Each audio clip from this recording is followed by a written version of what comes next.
Hi అండి. Delivery టైంలో అమ్మ చెవిలో కాటన్ పెట్టుకోవే అంటే మాటలు వినిపించవు, నేను పెట్టుకోను అనేదాన్ని. ఇప్పుడు మాటలు సరిగ్గా వినబడట్లేదు కదా. పెయిన్ ప్రమోషన్ వచ్చి గొంతు వరకు వెళ్ళిపోయింది. ఇయర్ పెయిన్ వచ్చేవాళ్ళు ఈ టిప్ ఫాలో అవ్వండి. ఒక చిన్న గరిటలోకి ఒక స్పూన్ గాను నూనె, అందులోనే 2 వెల్లుల్లి దంచి వేసుకోవాలి.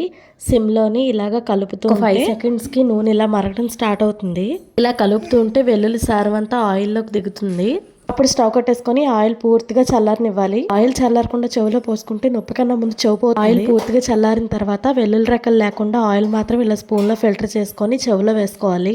చెవిలో వేసిన తర్వాత 2 మినిట్స్ ఇలా మసాజ్ చేసేసుకొని కాటన్ పెట్టేసుకోవడమే. ఇదే ప్రాసెస్ 2 చెవులకి చేయాలి. మార్నింగ్ కల్లా ఖచ్చితంగా రిలీఫ్ ఇస్తుంది. ఎక్కువగా పెయిన్ వచ్చే వాళ్ళు 2-3 టైమ్స్ అయితే చేయండి. అంతకన్నా ముందు డెలివరీ టైంలోని పెద్దలు ఏది చెప్తే తూచే తప్పకుండా అది పాటించేయండి. మెయిన్ డెలివరీ తర్వాత సరిగ్గా ప్రికాషన్స్ తీసుకోకపోతే వింటర్ సీజన్లో వచ్చే బాధలు మనతో బంతాటాడేస్తాయి. ఇంకొక టిప్తో మళ్ళీ కలుద్దాం. సబ్స్క్రైబ్. బాయ్.